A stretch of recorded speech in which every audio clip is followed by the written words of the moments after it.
probably me. I'll be sleeping here eventually. So, a few things about me I think you should know. I have 3 main goals in my life. One of them is to give a TED Talk. Second is to be one of those moms that runs with their baby in a stroller, like on hiking trails. And 3, to survive the purifying flames of purgatory and get to heaven. I am an INFJ. I am melancholic, phlegmatic, and I am a type 4 on the Enneagram. So, if any of those 3 things mean anything to you, we'll talk. We can be friends. So, welcome to fall semester 2018, everyone.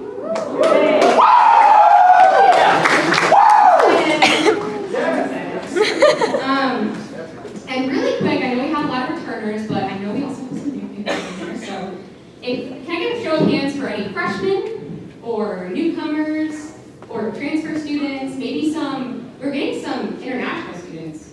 I don't know if they're here, but. So I just want to single, okay, you can put your hands down. All right. So I just want to single you all out for a second. And I wanted to truly, truly welcome you to E3. We're so excited that you're here. And you are so welcome in our Newman community. And, let's talk about freshman year. Freshman year is tough. It's a tough time. I'm not going to lie to you. I came to this big, scary campus pretty much by myself with no friends. It was kind of like when Bear Grylls gets dropped out of the helicopter into the deserted island. So I consider myself a survivor, and so are you. You are as well. And if any of you guys are struggling to, adjust to this life, you're kind of homesick, you're trying to make friends, you're trying to get used to community bathrooms, I'd like to share a little anecdote from my own freshman year, from my first week of college, that I hope that makes you feel better about yourself. So I was once upon a time a freshman in college, and I was eating by myself in Dobbs Dining Hall, which none of you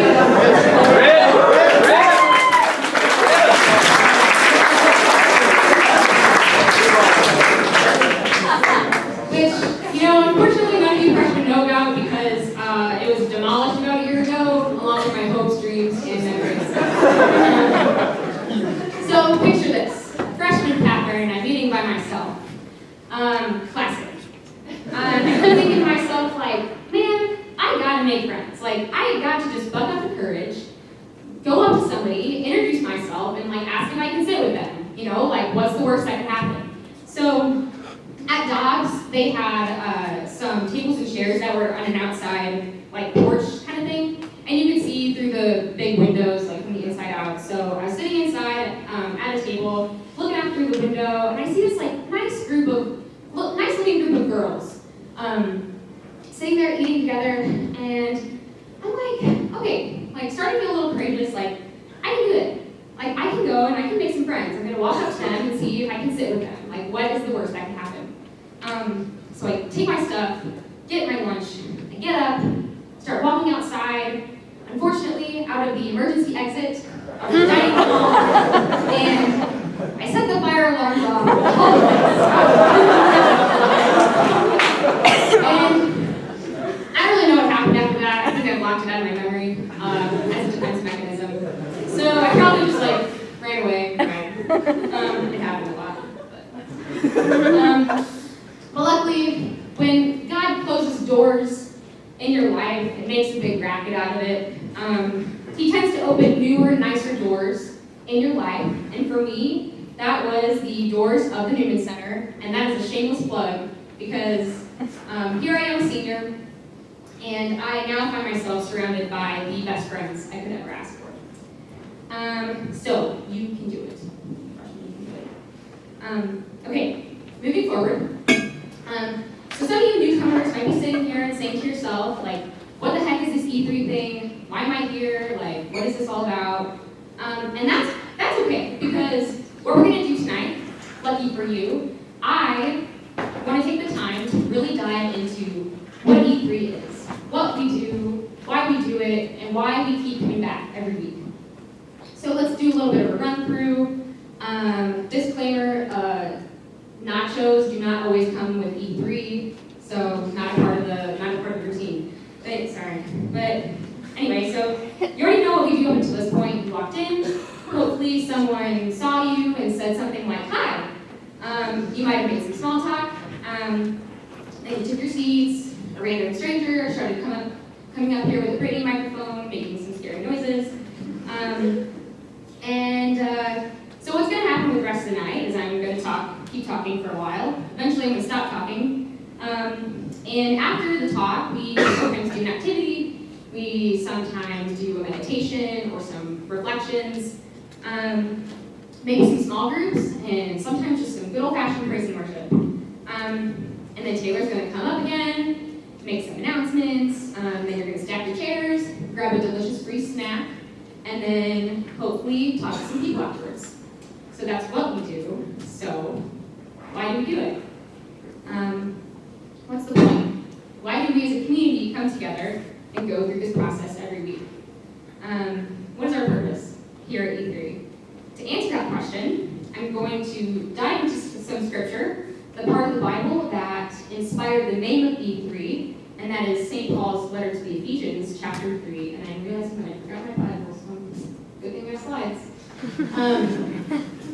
So this is what he says. We're starting from verses 14 through 19. For this reason, I kneel before the Father, that he may grant you in accord with the riches of his glory, to be strengthened with power through his Spirit in the inner self, and that Christ may dwell in your hearts through faith, that you, rooted and grounded in love, may have strength to comprehend with all the holy ones what is the breadth and length and height and depth, and to know the love of Christ that surpasses knowledge, so that you may be filled with all the fullness of God. To be strengthened with power through his Spirit in the inner self. To comprehend the breadth and length and height and depth. And to know the love of Christ that surpasses knowledge. So, this is our point. This is kind of like our mission statement. The point is to come here every week and hopefully to come to know God. To encounter him through prayer, through talks, through our interactions with one another. And hopefully we can come to know a little bit more of the vastness of who he is and to maybe understand the love that he has for us that surpasses even our human understanding. And man, whew, I don't know about you, that sounds great. Like, to come to know God like that, to know the love of Christ that surpasses knowledge, like, that sounds like a really pleasant, happy, great experience. Like, to understand that love that he has for us, like, that would be awesome. Right? Well, yes, of course. To experience and the fullness of Christ's love for us would be better than life itself. But do we really know what it means to understand that love? Let's break it down. So, the love of Christ that surpasses knowledge. What is that? What is the physical manifestation of the most profound way that Christ loves us? Well, it's this. It's the cross. This is the ultimate sign of Christ's love that surpasses knowledge. So what does it mean to know this love?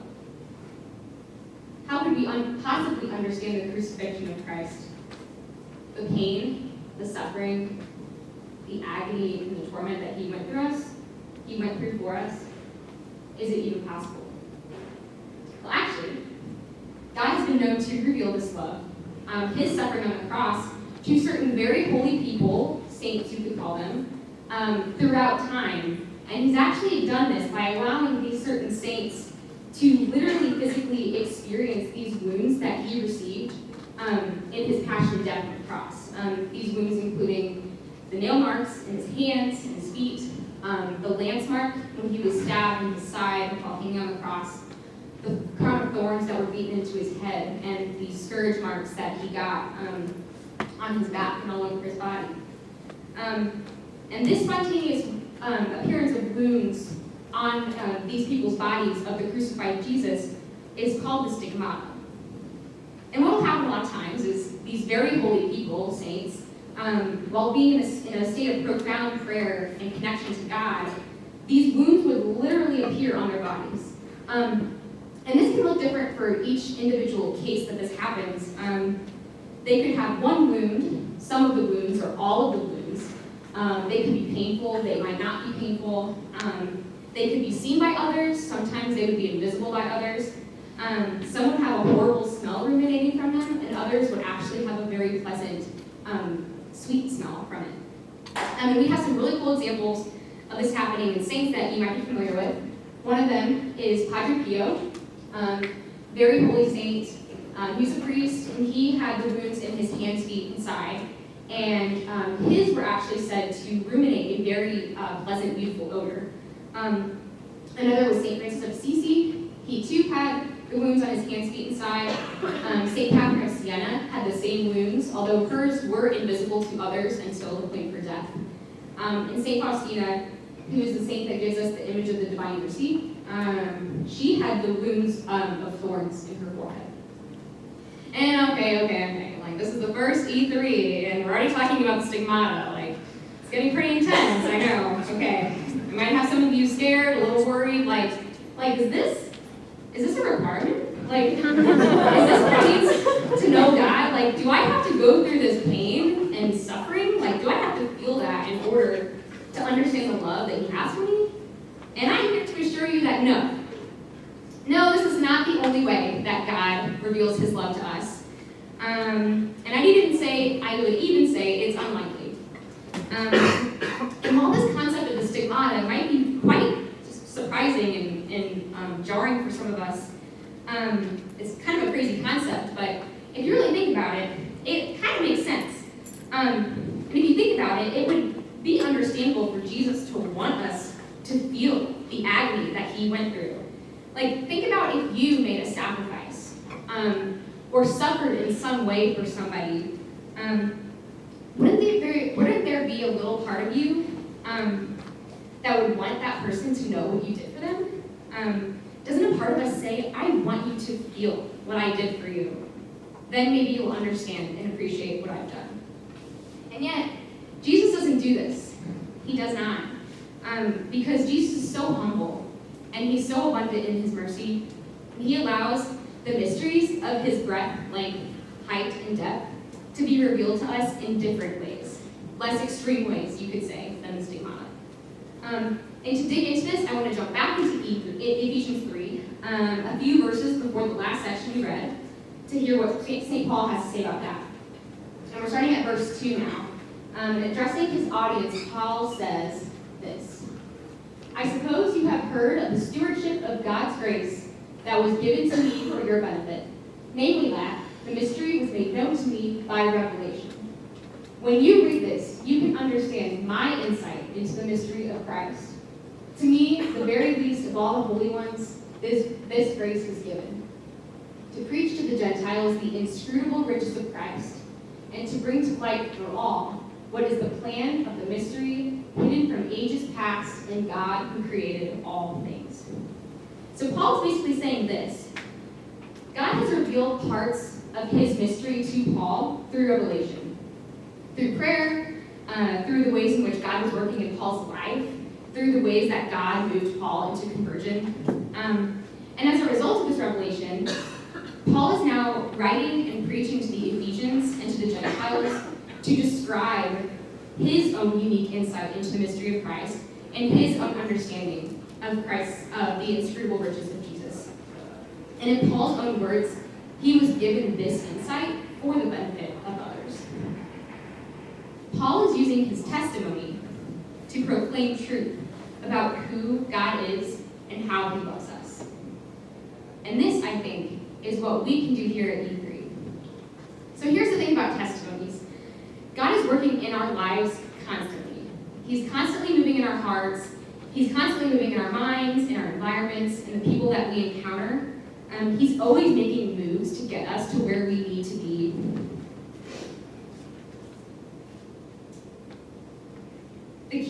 first to begin to see how God moves in our life, to be aware of how he speaks to us and how he's working. And to share how he has done that, or how he is currently doing that, is sharing our testimony. And now this doesn't mean that we come up here every week at E3 and spill our guts on the stage and tell our whole life story. Like, that's not necessarily the goal. The goal, rather, is for people like you and me to come up here and talk about how God is working in their own life, how he has revealed a little bit of his mystery to us in a particular way that gives us a unique insight into the mystery of Christ. And the beautiful thing is this looks different for everyone. God could be working in your life in a way that gives you special insight into maybe one of the sacraments, or a specific prayer, maybe a certain saint, maybe a certain virtue, or if you're really lucky, one of the 7 deadly sins. That's a joke, because I gave a talk on gluttony last year. So that's what we can do at E3. We can come up here, talk to you guys about how God is working in my life, and maybe that'll give you a better insight into who God is, and maybe let you see how God's working in your life. So, now that we've broken the fourth wall of E3, I want to build it back up and share a little bit of my testimony. And like Paul, give you guys a little insight into the mystery of Christ that I believe that he has been revealing to me in my life. And I hope that in sharing, I, at the very least, of all the holy ones, can help some of you have a better, more profound understanding of his breadth, length, height, and depth. So, let's talk about summer. I'm sure a good handful of you sitting in the room maybe worked, maybe did some internships. If you're lucky, maybe spent it at the beach, maybe you had a good time, lounged around the pool, getting tan. But I honestly kind of wish my summer was fun and beachy and cute like that. But alas, it was not. Like most of you, I worked a summer job. I had a job as a YMCA camp counselor. The job description being trying to keep 20 kindergartners alive and not wetting their pants for 5 days a week, 12 weeks in the summer. I also got to work in a psychology research lab at Washington University, which was awesome. But some of you know me pretty well, I'd say, in this room, a handful of you. You know that I'm a thinker. I like to think. Some of you know that I have an existential crisis, like, every 20 minutes. So naturally, I spent most of my summer contemplating the sufferings of Christ on the cross. Because in all reality, this summer was really difficult for me. And it was filled with a lot of suffering. So if at any point one of you came up to me and asked me how my summer was, and I said, great, sorry, that was a lie. And this summer was difficult because I had to address a lot of things in my life, seemingly all at once. Things such as my physical and mental health, namely anxiety and depression that I have been wrestling with for the majority of my life, and an eating disorder that I now know have been dealing with my entire time at Zoom. And while these things didn't just pop up in my life this past summer, and I have been addressing them lately in my life, been seeking help, the weight of them grew very heavy on my shoulders in the past few months. It felt at times like every part of me was broken. My body, my mind, my heart, my soul. Emotions I felt of despair and worthlessness would become so heavy that I felt crushed by them. My head would sometimes physically ache and pound and throb with stress from work and anxiety about my life. And there are times when I felt completely enveloped by darkness. And I was experiencing this suffering. The voice of lies is very prevalent. Lies that are very tempting to succumb to and to believe in. Lies that told me to feel shame and how I felt. That objectively, my life was fine, and that there's absolutely no excuse for me to feel this way. There were lies that told me that I was weak. There were lies that told me that I was far too broken and unstable to ever love or to be loved. and lies that told me that to share with anyone the burden that I felt, I would become a burden to them. But the key word here is lies. These are lies. And God does not work through lies.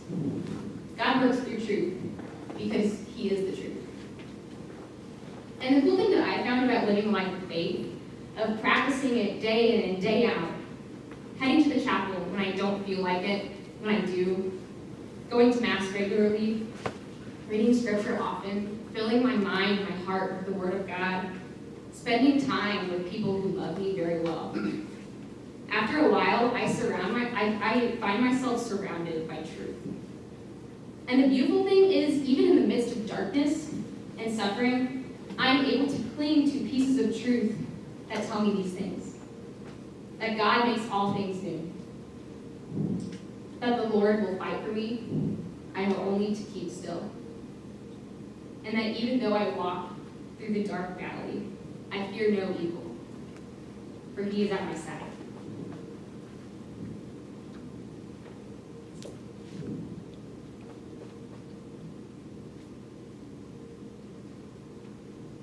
In my suffering, I have learned a whole lot about who Jesus is,